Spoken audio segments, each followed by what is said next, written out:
The Nintendo Wii is inarguably one of the biggest consoles of all time. Not only did the system redefine home gaming and expand the potential audience for a home gaming console, but it gave way to tons of developments that Nintendo in particular is still seeing some of the effects of today. I, of course, mean the expansive peripheral accessories for the Wii, some that were made officially by Nintendo for use with the console, and those made by third parties. I thought it might be kind of fun to put them here in this little Venn diagram, based on whether I find them to be weird, wonderful, or something in between.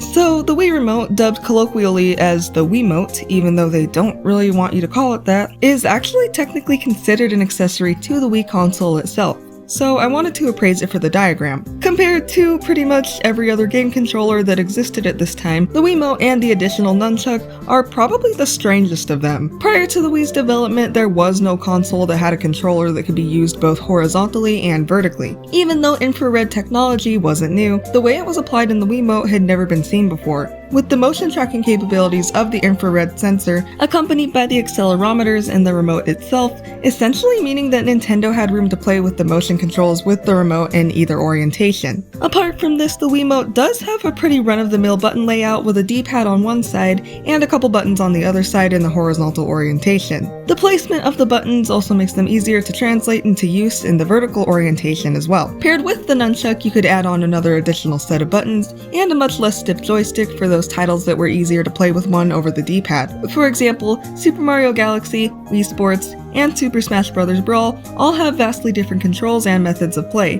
despite all three games using the exact same remote. For its versatility and novelty for when it came out, I would like to put it in the wonderful category, but also for the same fact, the fact that it was and still is a pretty strange sort of game controller. So much so that it's not even officially referred to as a controller. I feel like that makes it more weird, so to satisfy this, I'll put it in the middle of the diagram as a baseline for the rest of the accessories I'll be talking about.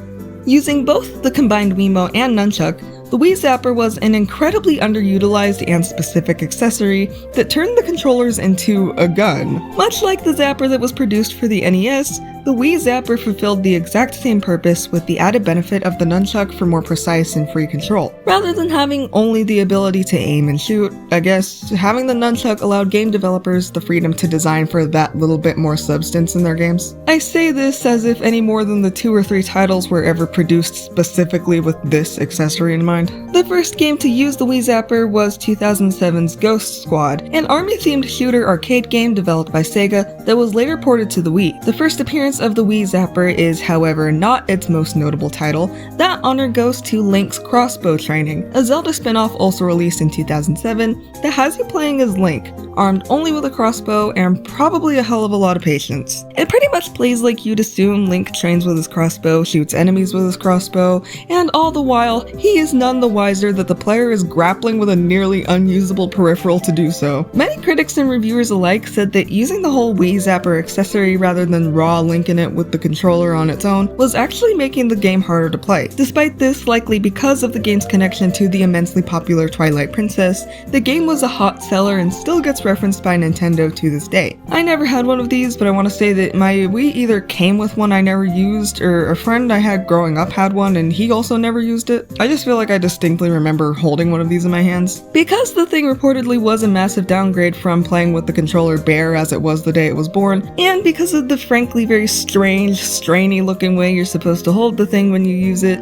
especially compared to the sleek, streamlined appearance of the traditional NES Zapper, I'm gonna go ahead and put the Wii Zapper in the weird category.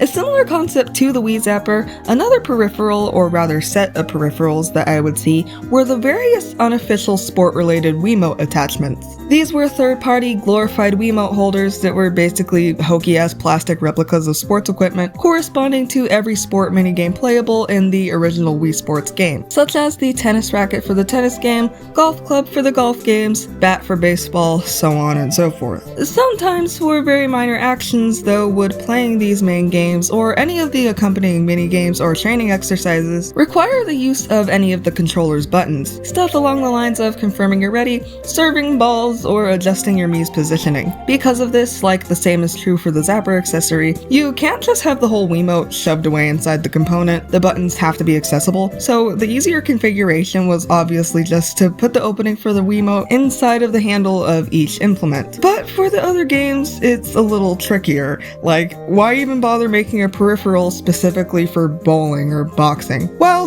for some reason, they bothered, and the bowling ball has got to be the funniest thing I've ever seen. The boxing gloves are kind of unremarkable. You needed both the Wiimote and nunchuck to do the boxing game, so what they did was basically just make a pair of gloves that you could strap the two controllers into to hold on to. It really is extremely pointless. Not to say the bowling ball isn't, it's just pointless in a much funnier way. Jamming your fingers into this teeny tiny ass ball looks like it would hurt. There's genuinely no benefit I can think of to having any of these. Like, I guess it makes it more immersive? I can't see that putting more unnecessary length and probably weight onto the Wiimote would improve your gameplay at all. Again, I never had any of these myself, but I would like to get the bowling ball just to have it out on display like some kind of twisted mind game of a trophy. Bowling ball can go in weird, and all the other ones are getting grouped together in the between category. While we're on the topic of Wii Sports, I've never played a Wii Fit game, so maybe that's why the prospect of the Wii Balance board is a bit odd to me. Created for the Wii Fit games, the board acts as both a controller for the game and as a sensor for various attributes of your body, including your current center of gravity, motion on or off of the board, and most famously, your weight. Split into 4 quadrants, the Wii Balance board could detect changes in your positioning, making note of shifted weight, i.e. tracking your balance. Battery operated and Bluetooth capable, the board became the stand-in for the traditional Wiimote in a lot of the games that ended up using it, but we can talk about that in a second. Late 2007's Wii Fit as a game was kinda touted as a light workout regiment, a melding of traditional at-home workouts and the fun of Wii Sports with all the added technological advances of the Wii Balance board. For the time being, the Balance board was probably about the closest that could be approached to full-body tracking in a gaming console before the Xbox 360 hit development, meaning that the accessory was actually pretty advanced in the minds of the common household gamer or fitness fanatic. Fitness little Wiimote in your mouth. The yoga segments of the game were its strong suit because the various positions were easily trackable with the balance board. This is a big portion of the exact thing it was made for, was detecting your weight shifting both on the face of the board and between the 4 sensors it was divided into. Other than in Wii Fit, this capability did come in handy with games more in the strictly for fun vein like Wii Sports. In things like Mario and Sonic at the Olympic Winter Games, multiple of the included sports like snowboarding and skiing were coded to be controlled with the use of the balance board. There were even a few more abstract uses for the board as a form of full-body controller, like in the games Vertigo and Super Monkey Ball Step and Roll, both having you control the direction of a ball by tilting the ball itself or the ball's surroundings to move it. I think the controls could also be achieved with the Wiimote on its own, but the games were specifically designed with the notion of using the balance board, and are probably a little more fun if you do. Because I think the balance board seems to have quite a variety of pretty cool applied uses for being such a simple peripheral, I have to put the Wii Balance board in the wonderful category. The Donkey Kong bongos probably need no introduction. You've almost 100% seen one of those videos where someone will play a whole game not intended for use with the Donkey Kongos to completion with the peripheral. This YouTuber managed to figure out how to play the PS5 remake of the FromSoft game Demon's Souls with 2 sets of Donkey Kong bongos, and it was a very entertaining watch. I recommend you give his channel a look if you like the sound of using crazy controllers and evil configurations like this. It's very cool. Created for the Donkey Kong rhythm game spin-off series Donkey Konga, the Donkey Kong bongos were paired with the release of the series' first title onto the GameCube in 2004, but the reason I'm including them here is because the nature of the Wii having backwards capability means you can play Donkey Konga and use the bongos on the Wii with no problem. The word technicality does not even know my name, let alone recognize my face. The controller consists of 2 flat sensors across the top of each bongo, making up the head of each drum, an audio sensor in the middle of the drums, and a start button placed in the center of the little bridge connecting each drum. You'd basically play Donkey Konga with a combination of hitting one drum or the other, or both, or clapping, which was what the audio sensor was for. Also, this game looks insane. Did Scott Cawthon make this? Holy shit, I take it back. Since the bongos were pretty much made solely for their use in Donkey Konga, even though you did have options to play with the more normal controllers, I think the taiko-ish feel of the drums and their surprising response capabilities have given the bongos a new life as a genuine method of gameplay for titles that aren't even intended to be played on a Nintendo console at all. And while I hate to describe anything as earning its fame through being intertwined with meme culture, I can't find any other way to describe this cute little peripheral that will be finding its home in the wonderful category.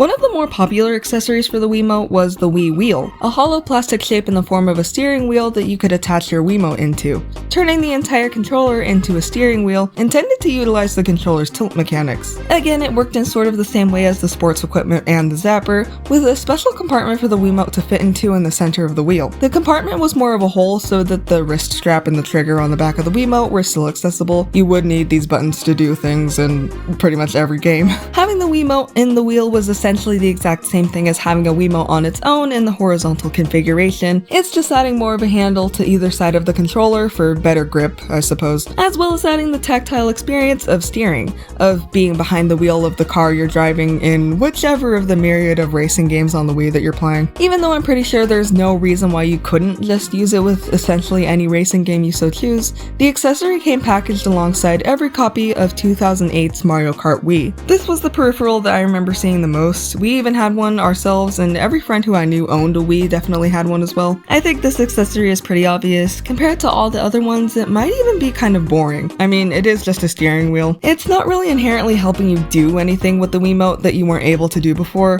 and even though that is true for other stuff on this list, I think this one is just the most egregiously boring and safe, so for that reason, it can go in the middle. Not boring and safe, however, is the stuffed baby accessory made for 2010's Cooking Mama spin-off game, Babysitting Mama. At first glance, this just looks like any old stuffed baby doll. I mean, you probably wouldn't even look at this thing and imagine that a Wiimote is to be inserted into a nasty skin flap in the back of the baby. And you plug the nunchuck into the thing so you have some actual buttons to work with. Because the game has you playing as the titular mama rather taking up the duties of babysitting, the controls for the minigames in Babysitting Mama are more simplified, motion control heavy inputs.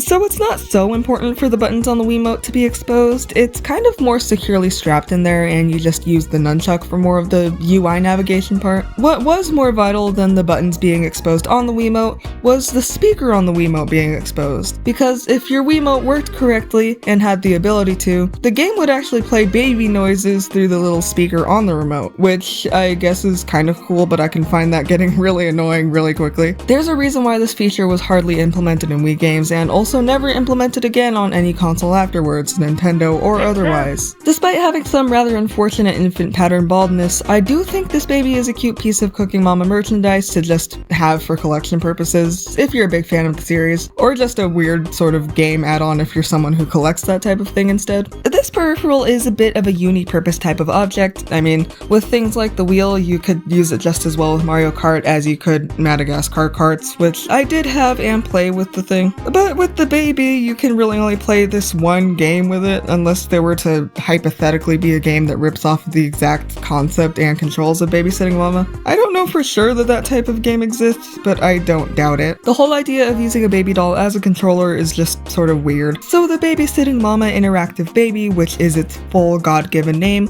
will be going in the weird category.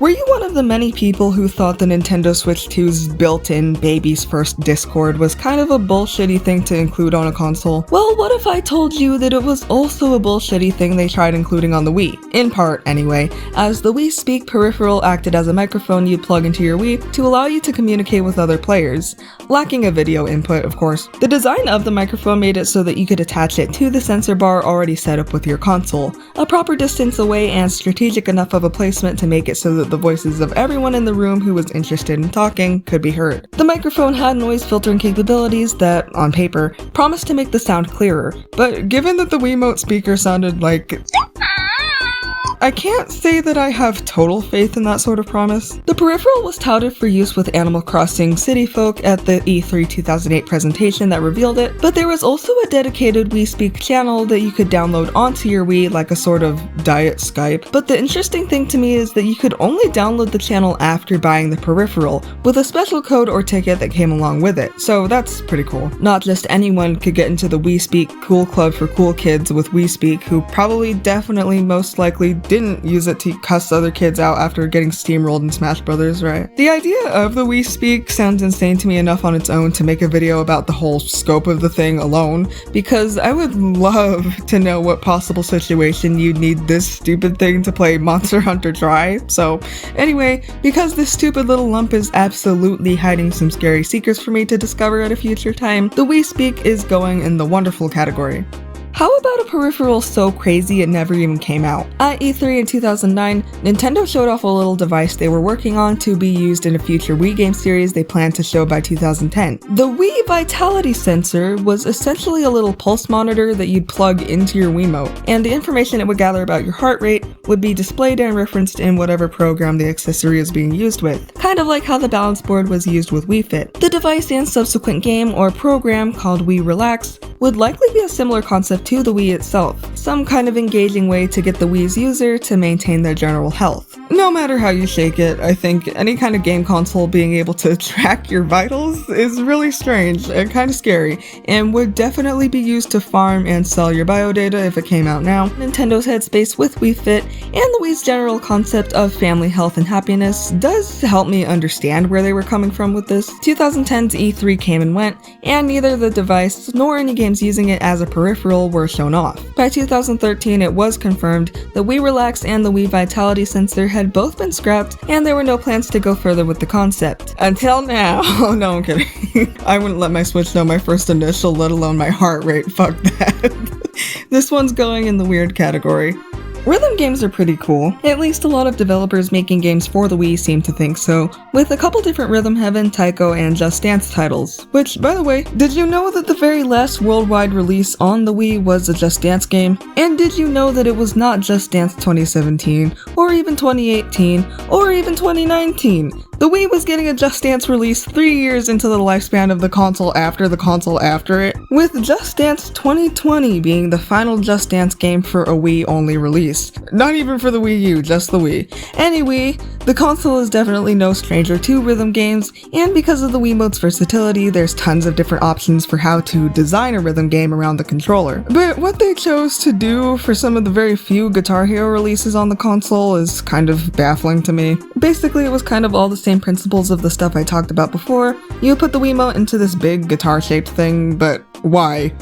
Look at this. What could it possibly be doing down there?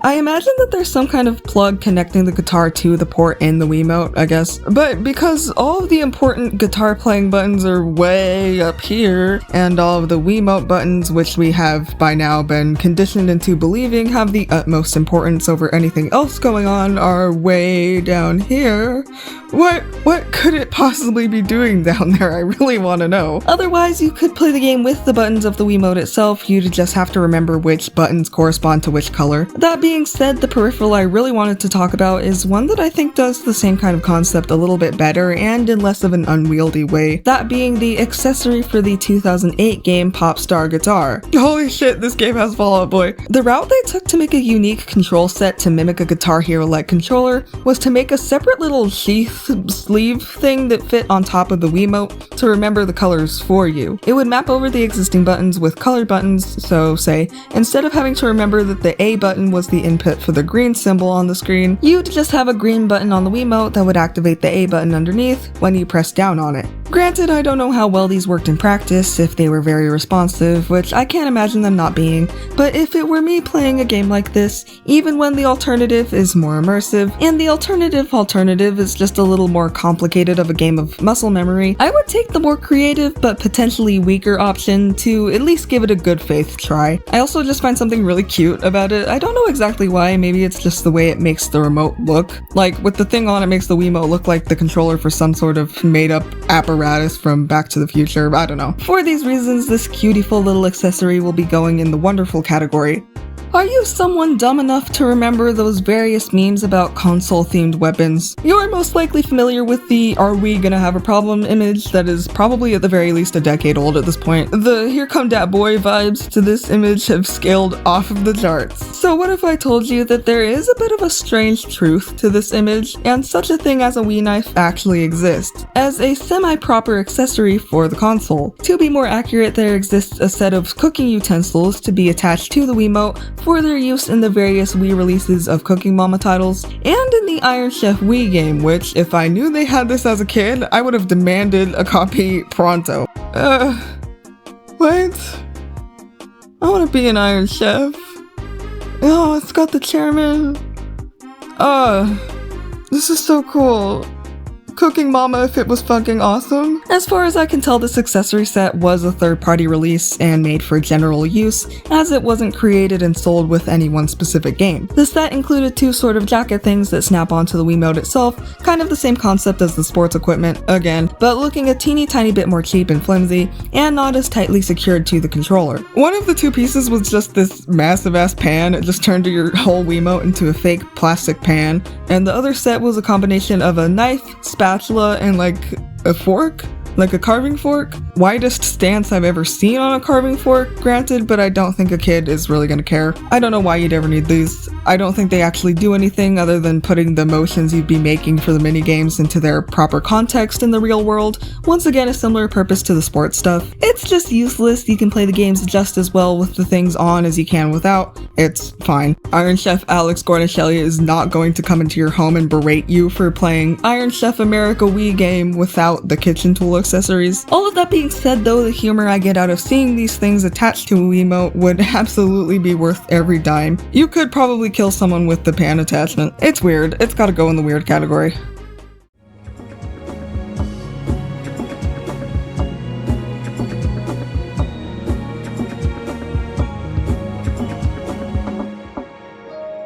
I have been a very creative person from the time I was no bigger than a bug, and while my mom would have quite a lot to say about the mischief I got into and the mess I would make as a kid to pursue that creative spark, as an adult, most of the art I create is digital, whether that be a drawing or pretty much all of the assets of the video you're watching now. This is possible because I have access to a drawing tablet, which makes my life so much easier and makes the prospect of actually completing anything a bit less daunting and a lot less messy. However, had I known of the existence of Udraw Studio on the Wii and its accompanying drawing tablet accessory, I could have saved quite a couple people in my upbringing a bit of the headache of art supplies. With the first title released by THQ in 2010, Udraw Studio was sold exclusively to the Wii, and sold bundled with a drawing tablet accessory which is required to play the game. Udraw Studio was essentially an art program for the Wii. You'd plug in the drawing tablet and it would allow you to create whatever masterpiece you so desired, with only the constraint of the available tools, and depending on what kind of person you are, what other people are in the room with you watching you draw, since because it's a Wii, it would be displayed loud and proud on the TV screen.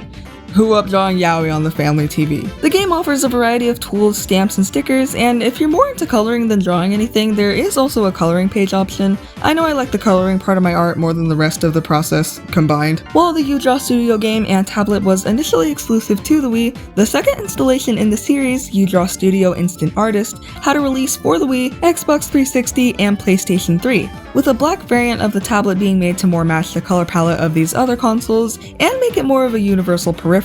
Among the sea of reviews for these things, the opinion is common that this tablet and accompanying software probably isn't preferable as a replacement for your go-to art programmer tools, or even traditional art mediums, but given the fact that it's a Wii accessory, it's actually pretty good. I can see it being that if you were already an artist who was experienced with using a drawing tablet or a graphic tablet, you might be a little more quickly comfortable with using this tablet. And even if you weren't, the game's tutorials and overall surprising quality of using the tablet seems like it would have a pretty easy learning curve, maybe at the very least as a teaching tool or test run if you're thinking about buying a drawing tablet. And if you're not interested in that, there is a whole slew of other games that can be played with the tablet. Whatever the hell SpongeBob SquigglePants is, I'm in. I don't feel the need to elaborate on the fact that the Udraw tablet's game developer failed to sell over 1 million of the tablets, which basically severely crippled THQ's budget so horribly that the company went defunct the year after.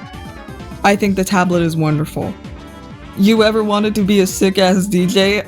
I don't know how to introduce this part. Basically, this goes hand in hand with when I was talking about the guitar accessory earlier. There's tons of rhythm games available on the Wii, and one such game was DJ Hero, a game that was basically a hybrid of Guitar Hero and Beatmania. The game released in 2009 for multiple platforms and was bundled with a peripheral shaped like a turntable, complete with a record fixed into the board itself and some buttons and dials on the opposite side. The whole peripheral can be separated into these two parts, allowing you to swap the placement of the record and the controls if you wanted. The iconic colored buttons buttons used to play Guitar Hero titles do reappear on the accessory as buttons on the record. Same concept and everything. The buttons on the record, the motion of the actual record itself, and the adjustment of the sliders and knobs opposite the record would be used in the gameplay, with each track varying in difficulty depending on a combination of these inputs. From what I can tell from some of the videos and the peripherals manual, the whole Wiimote goes into this little ominous orifice in the...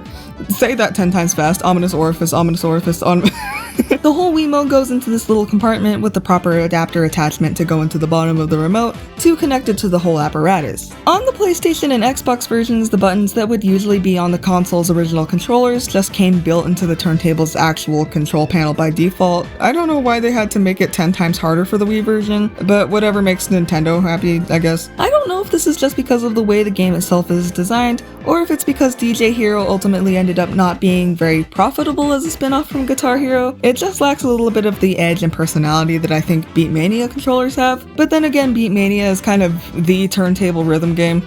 You can't outdo the doer, so I won't be too unfair to the thing. I think it's kind of meh as a concept. It could have looked cooler, even just a little more exciting like the guitars that come with the Guitar Hero, but the existence of it specifically as a Wii peripheral and its differences from the other consoles versions of it both baffle me so much that it deserves to be called weird. The Wii Combat Pack, or Combat Kit, depending on what shady-ass listing you're looking at, is another useless attachment for the Wiimote. How many useless attachments for the Wiimote need to exist? I bet there's some microbe out there still making useless Wiimote attachments. I'm gonna be like 90 years old on my deathbed. Not because of old age, but because my Gigazoomer grandchild killed me to death with the Kilgramma 9000 attachment for the Wii Remote. Patent pending. I'll talk about this quick because it's not that interesting, but I couldn't not talk about it because why would your Wiimote need a shield? Or even, the shield doesn't even go on the Wiimote, it just goes on the nunchuck, and you just hold onto it all uncomfortably, and the other part turns your Wiimote into a big knife. I guess it's supposed to look like a sword. You know, I'm kind of ragging on it now, but if I could get something that turned my Wiimote into the Sword of Seals, I would be the first in line to that job. I would camp outside the GameStop or wherever. I'm gonna put this one in the wonderful category. There's nothing useful about this at all, but I like that they went through the effort of actually making the things look real and textured, instead of just being the plain, boring white. Last but not least, okay, name one Wii game where you control an airplane.